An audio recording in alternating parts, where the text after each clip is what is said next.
बनर्जी के चुनावी रणनीतिकार प्रशांत किशोर ने एक बार फिर से कांग्रेस पर निशाना साधा है। प्रशांत किशोर ने विपक्ष की कमान को लेकर कांग्रेस की लीडरशिप पर सवाल पूछे हैं। प्रशांत किशोर ये कह रहे हैं कि जो पार्टी पिछले 10 साल में 90% चुनाव हार गई, उसका विपक्ष के नेतृत्व पर कोई दैवीय अधिकार नहीं हो सकता।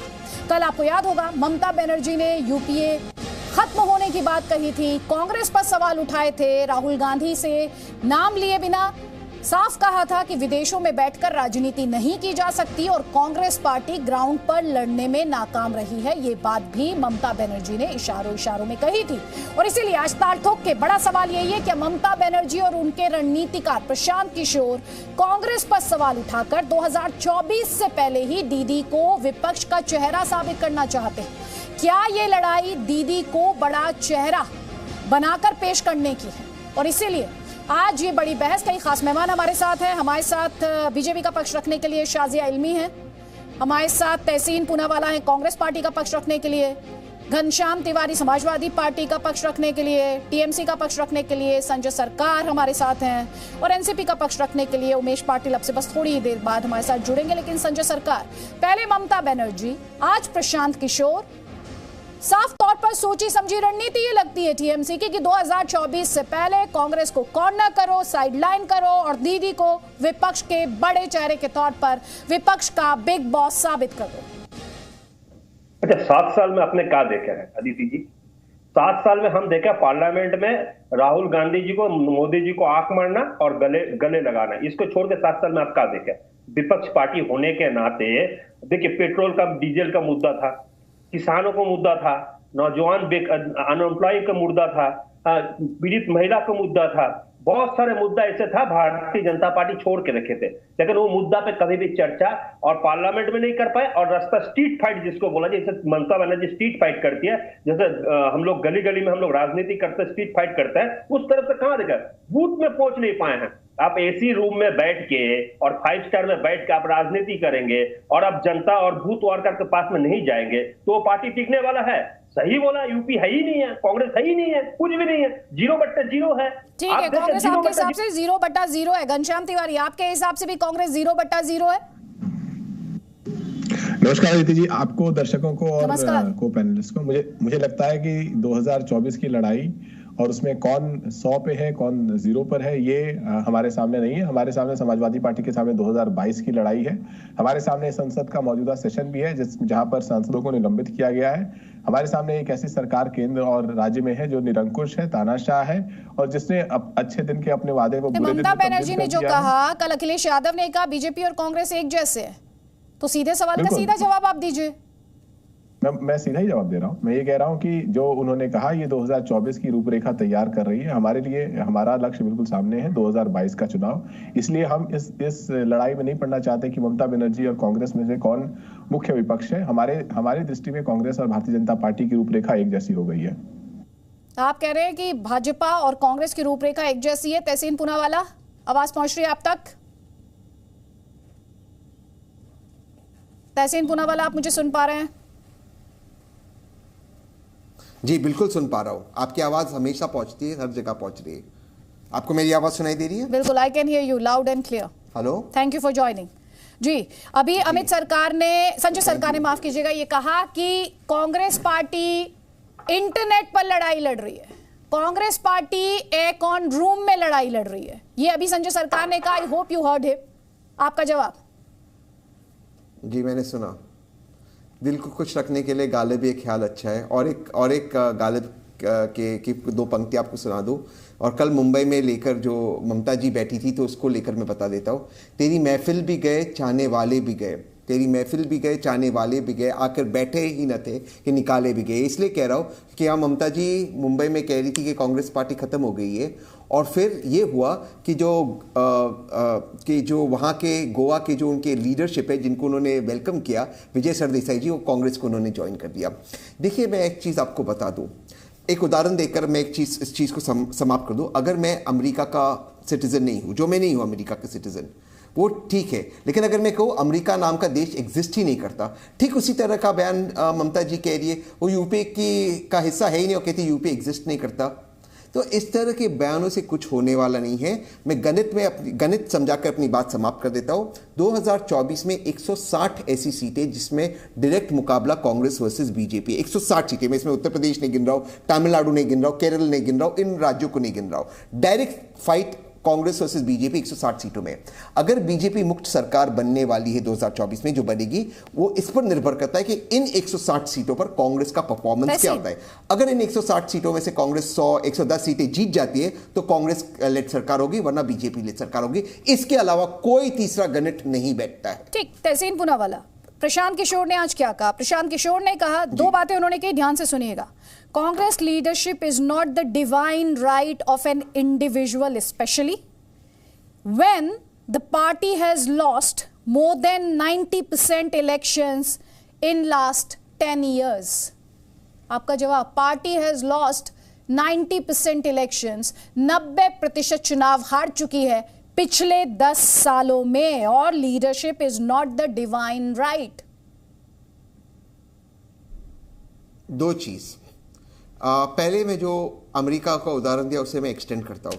मैं अमेरिका का नागरिक ही नहीं हूं, लेकिन मैं कहूं जो बाइडेन को अमेरिका का राष्ट्रपति बनने का अधिकार ही नहीं है, डोनाल्ड ट्रंप को अधिकार ही नहीं है, ओबामा को अधिकार ही नहीं है। भैया मैं कौन होता हूं मैं अपनी टिप्पणी करूं? मैं बोलूं अधिकार ही नहीं, इसका क्या मतलब होता? दूसरी बात, प्रशांत किशोर भाई अपने गणित में थोड़े वीक है, वो अपने गणित दोबारा से देख ले, 90% का आंकड़ा सही नहीं। तीसरी बात करते अपनी बात समाप्त। तो राइट आंकड़ा क्या है? देखिए, अगर प्रशांत किशोर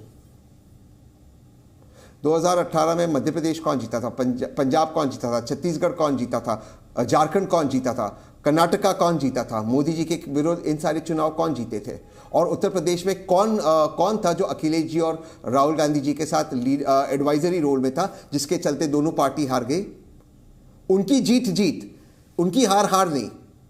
और ये भी जान ले कि जब आप बात करते हो कि आपको एक पॉलिटिकल पार्टी में आना है, तो क्यों आपने उस वक्त उत्तर प्रदेश की जिम्मेदारी नहीं ली, जब आपको पता है कि आप इतने ही बड़े कंसल्टेंट हो, तो आप उत्तर प्रदेश में आइए, आप जिताइए चुनाव उत्तर प्रदेश में, तब क्यों नहीं लिया? तो देखिए, मुझे किसी पर व्यक्तिगत टिप्पणी नहीं करना, मैं ममता जी पर बात करूंगा, राहुल जी पर, मुझे इन चीज़ों पर बात नहीं करना। सवाल यह है कि अल्टीमेटली 2024 का गणित अगर कोई मुझे गलत दिखा दे तो मैं अपनी बात को पीछे लूंगा। मैं दोबारा से आपके दर्शकों, ठीक है, संजय सरकार ये कह रहे हैं कि 160 ऐसी सीटें। ठीक, आपने अपना वो पॉइंट रखा। तहसीन, मुझे दूसरे पैनलिस्ट को भी फ्लो देना प्लीज। संजय सरकार ये कह रहे हैं कि अपना गणित ठीक से नहीं किया है, गणित ठीक से नहीं किया प्रशांत किशोर ने। सुनिए, कांग्रेस को जो स्थिति है ना, बचपन में किसी को अंगुली पकड़ना पड़ता है और बुढ़ापा में किसी को कंधों पकड़ना पड़ता है। कांग्रेस को स्थिति हुई है, कोई भी स्टेट में जाता है तो किसी को साथ अलायंस करके चुनाव लड़ना पड़ता है। इसके अलावा कांग्रेस का है क्या? गणित अगर बोला जाए तो 2+2 4 ही होता है, 2+2 5 नहीं होता है, ठीक है ना?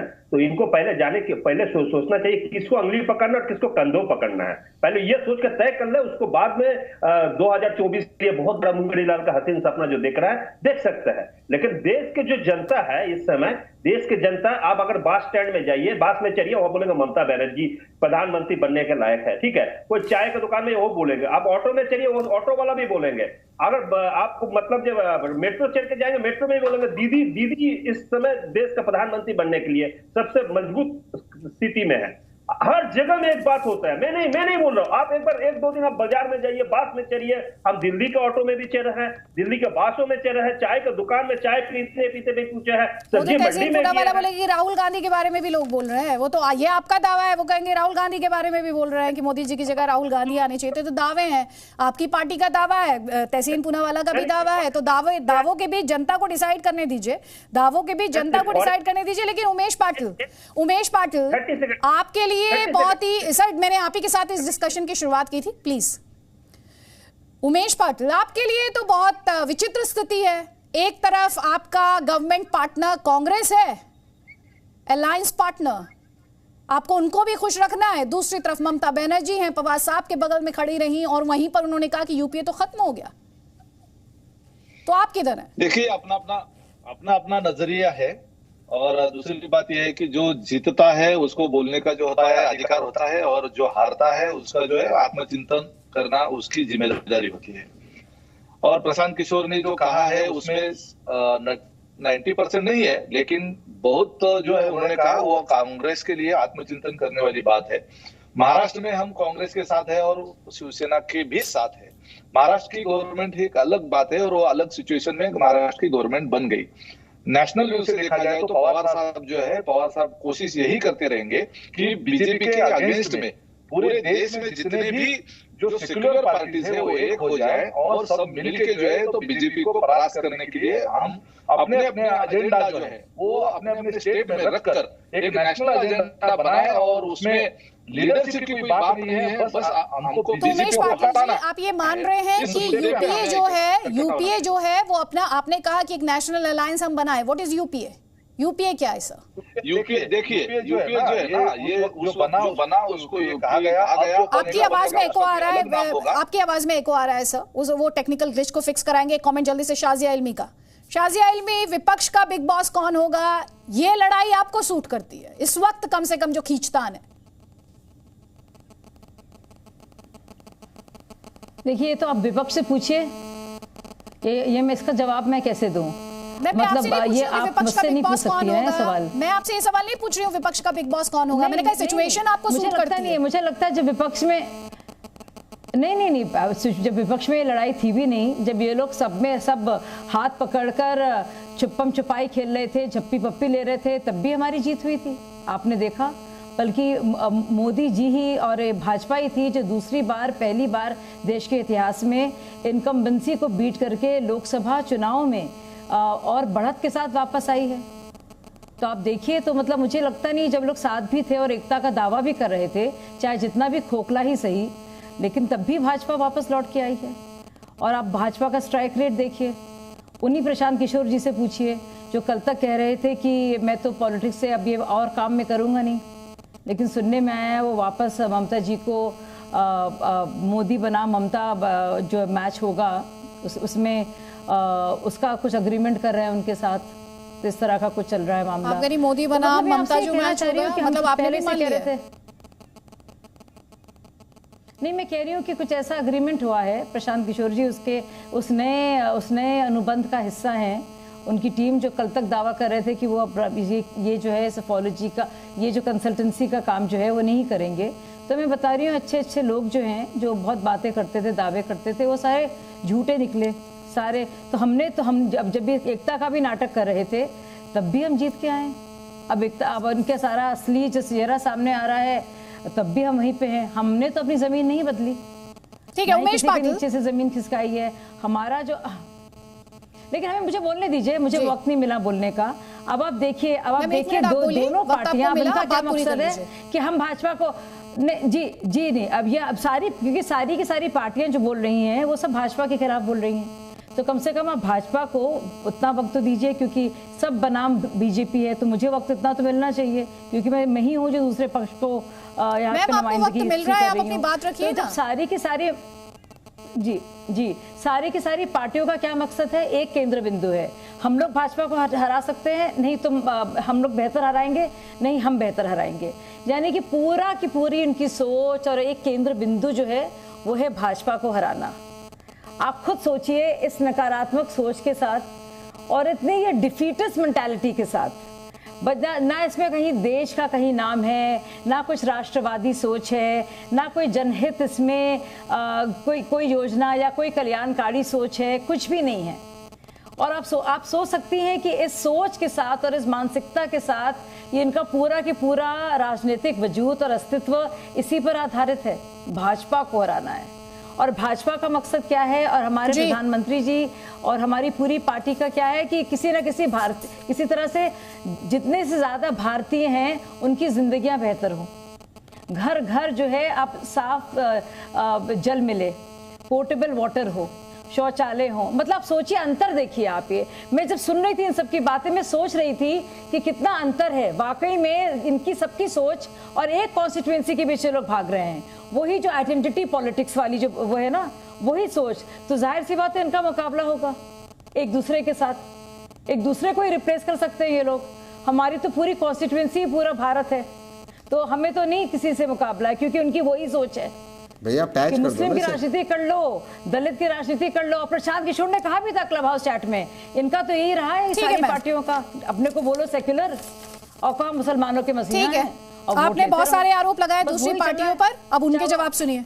आपने बहुत सारे आरोप लगाए। तहसीन पूनावाला, आज गुलाम नबी आजाद साहब ने भी कहा, आपकी की पार्टी के सीनियर लीडर है, 2024 में कांग्रेस को 300 सीटें नहीं मिल रही हैं, तो मैं ऐसा कोई वादा नहीं कर सकता। वो आर्टिकल 370 की बहाली को लेकर बोल रहे थे। एक बार सुन लीजिए, सुन लीजिए।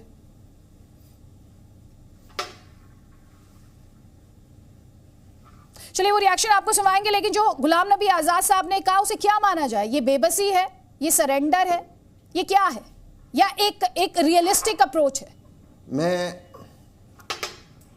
मैं क्षमा चाहता हूं अदिति जी, क्योंकि मैंने उनका बयान पूरी तरह से नहीं सुना, उस पर टिप्पणी करना नहीं होगा। अगर आप मुझे पूरा बयान सुना मैं आपको वो बयान सुनवाती हूं, वो बयान मैं आपको सुनवाऊंगी, कॉन्टेक्स्ट में प्लीज आप बयान सुनिए, बयान सुनिए जी। तब तक मैं एक दूसरा पॉइंट नहीं, आप सुनिए। मैं जान को जमीन पे उतारूंगा, क्योंकि वहां मुमकिन नहीं। इसलिए 370 के बारे में हर मीटिंग में मैं नहीं बताता हूं, क्योंकि एक तो सुप्रीम कोर्ट के सामने है, और सुप्रीम कोर्ट के अलावा अगर कोई कर सकता है वो मौजूदा मरकजी सरकार कर सकती है। मौजूदा सरकार ने इसको तोड़ दिया, वो करेगी कैसे? और हमारे पास 300 आदमी कब एमपी बनेंगे, तो इसलिए मैं ये वादा नहीं कर सकता हूं कि अभी 2024 में 300 मेरे एमपी कांग्रेस पार्टी के आएंगे तो मैं इसको करूंगा।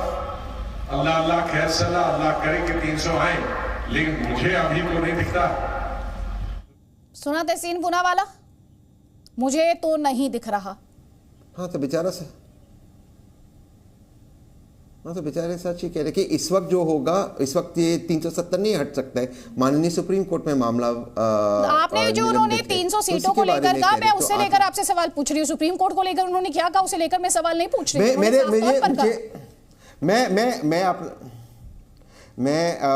गुलाम नबी आज़ाद जी से मुझे विशेष प्यार है, और मैं हमेशा कांग्रेस के जितने भी सपोर्टर्स हैं उनसे ये बात कहता हूँ, मैं इसके बारे में बहुत ओपनली बात कहता हूँ कि गुलाम नबी आज़ाद जी उन लीडरों में से, उन चंद लीडरों में से है जो कभी भी अपनी लोकसभा कॉन्स्टिट्यूंसी जम्मू और कश्मीर से नहीं जीते। 2 बार जब जीते महाराष्ट्र से जीते, जब कांग्रेस का वेव चल रहा था।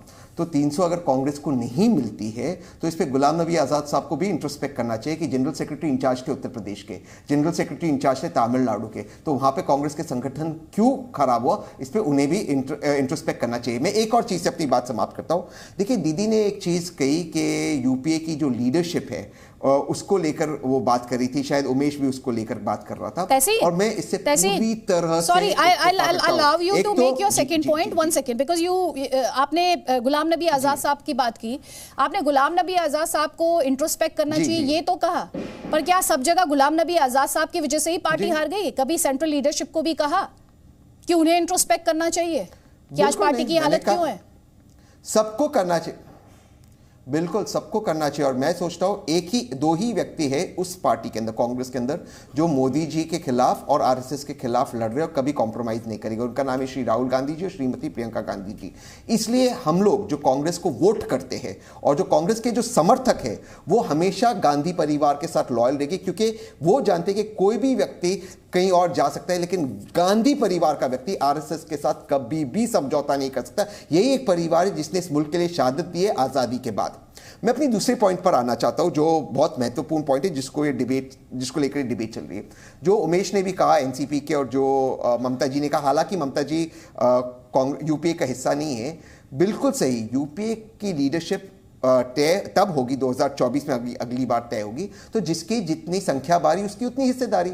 अगर कांग्रेस सबसे लार्जेस्ट पार्टी बनती है तो जाहिर सी बात है कांग्रेस का चेयरपर्सन होगा, और नहीं बनती है, मान लो ममता जी बनती है, मान लो एनसीपी बनता है, तो वो चेयरपर्सन बनेंगे। इसमें कंफ्यूजन ही कहाँ है? कोई कंफ्यूजन है ही नहीं। इस वक्त Congress is the single largest opposition party. Where is the confusion? And just one comment, आपने कहा कि आजादी के बाद गांधी परिवार ही एक परिवार है जिसने देश के लिए शहादत दी है। इस देश में कई माओं ने अपने बच्चों की कुर्बानी दी है, वो बॉर्डर्स पर कुर्बानी दी गई है, वो इस देश की हिफाजत में कुर्बानी दी गई है। जब हम इस तरह का स्टेटमेंट देते हैं हमें थोड़ा सा सेंसिटिव, संवेदनशील, कुर्बानी इस देश के लिए कई माओं ने, कई पत्नियों ने, कई बेटियों ने, कई बहनों ने दी है, तो उनके योगदान को हम इस तरह के स्वीपिंग स्टेटमेंट्स ना दे, please. That's what I can request you. Sanjay Sarkar और उमेश पाटिल एब्सोल्युटली एक सेकंड सर, प्लीज मुझे इस डिबेट को आगे बढ़ाना। Umesh Patil Tahseen, I have given you enough time, please. 10 second, sorry 10 ही सेकंड। 10 सेकंड, मैं आपकी बात से बिल्कुल इत्तेफाक रखता हूं, लेकिन कुर्बानी एक परिवार ने नहीं दिया है कभी भी, और वो है संघ परिवार। इस मुल्क के लिए कभी भी उनके किसी भी मेंबर ने कुर्बानी नहीं दी है। इस चीज को भी आप नोट कर लीजिए। आगे अब बढ़ सकते हैं। उमेश पाटिल, अभी तहसीन पूनावाला ने बोला कि जो भी, इन्होंने कहा कि जो भी पार्टी बड़ी हो उसका लीडर हो, वो लीड करे ऑपोजिशन के अलायंस को। हम अभी इस डिबेट में क्यों जा रहे हैं, उनका कहना ये है। और साथ ही आप ये क्लियर कीजिए, सुनिए सर, आप ये क्लियर कीजिए, आपके लिए महाराष्ट्र गवर्नमेंट बड़ी है या आपके लिए दिल्ली की लड़ाई बड़ी है? हमारे लिए तो दोनों लड़ाइयां जो है बड़ी है, और आरएसएस को परास्त करना, बीजेपी से भी ज्यादा आरएसएस को परास्त करना, ये बहुत जरूरी बात है। और ये इस देश में जो फैसिज्म का जो माहौल है उसे खत्म करना, ये सबसे इंपॉर्टेंट चीज है। लीडरशिप जो है ना, उससे बड़ा देश है। कोई भी लीडरशिप बड़ी नहीं है देश के आगे।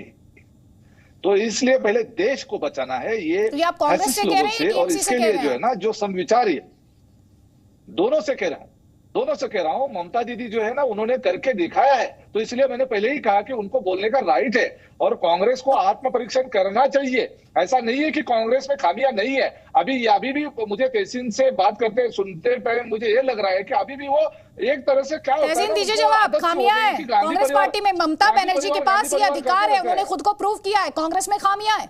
आपका जवाब जल्दी से।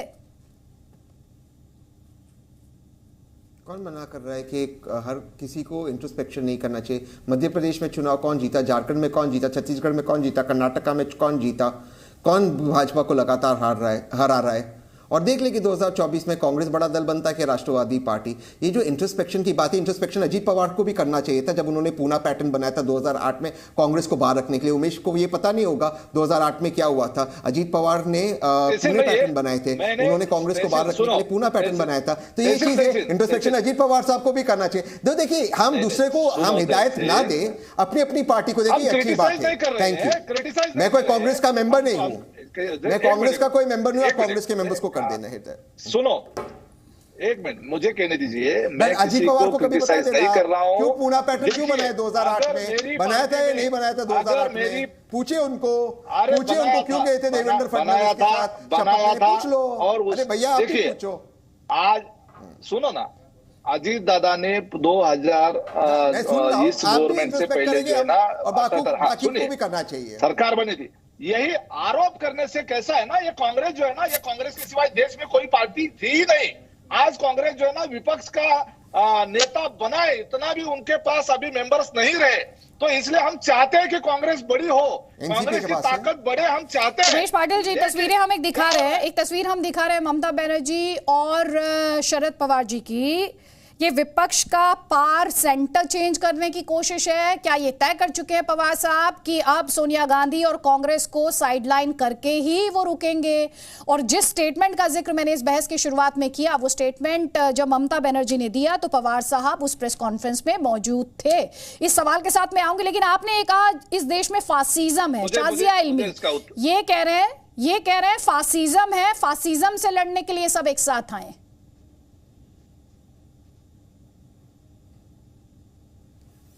गया है तो ये बेहतर जाने, और शायद इनके दिमाग में फासिज्म लोकतंत्र का यही होगा, क्योंकि हमने देखा महाराष्ट्र में क्या हुआ। सबसे बड़ी पार्टी कौन सी थी हम सब जानते हैं, और उसके बावजूद क्या हुआ वहां पे महाराष्ट्र में। कर्नाटक में बार बार तहसीन पूनावाला कह रहे हैं कि कांग्रेस पार्टी जीती। कैसे कांग्रेस पार्टी जीती? हमने देखा कौन सा सबसे बड़ा दल था, लेकिन क्या कुछ हुआ।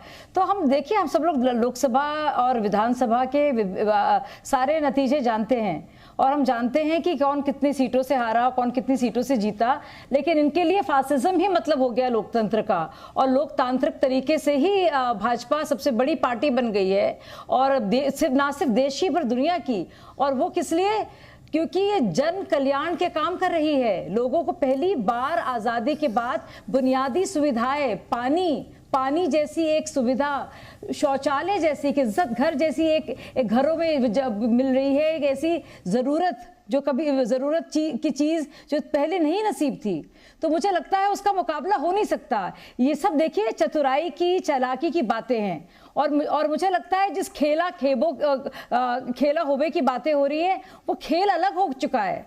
और लोग जो हैं खिलाड़ी इनके वही हैं, उनकी शातिराना सोच वही है जो हम सुन रहे हैं बार बार, ये कर लो उसको कर लो। लेकिन जो लोग हैं, दर्शक बदल गए हैं, खेल की जमीन बदल गई है, और जो उपज है ना उसको बेहतर उपज का अनुभव हो गया है।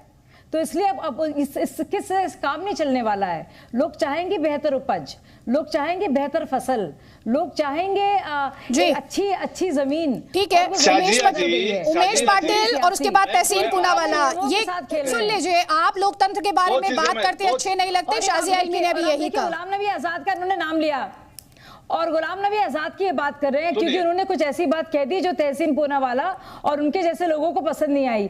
अब मैं आपसे पूछ रही हूँ, इतने सालों से वो कैबिनेट मंत्री आपके रहे, किसी ने तो पार्टी के आला कमान नहीं तो उनको बनाया होगा ना तमिलनाडु का इंचार्ज या प्रभारी, और आप कह रहे हैं कि वो क्यों नहीं जिता पाए?